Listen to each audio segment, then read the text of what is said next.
At PNC, we believe that some of the most basic and boring information can lead to brilliant outcomes. Today, we'll show you the difference between checking and savings accounts. The biggest difference? Checking accounts are used for day-to-day spending. Savings accounts are used for short or long-term saving goals. Other differences? Checking accounts earn little to no interest. Saving accounts earn interest on deposits. While checking accounts typically do not have limits on the number of transactions you can make each month, savings accounts may have limits on the number of withdrawals you can make in a specific time period. Both accounts typically include ATM access. And savings accounts may require you to have a checking account as well. Both can have fees. Checking accounts might charge for overdrafts, monthly maintenance fees depending on your balance, or ATM fees for out-of-network use.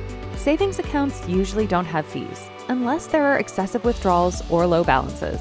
Both types of accounts keep your money safe until you need it, but checking accounts work best for day-to-day spending, while savings accounts are best for saving money. Because of this, most families have both. And now you know the key differences between checking and savings accounts. Learn more on PNC Personal Finance Insights at pnc.com/learn.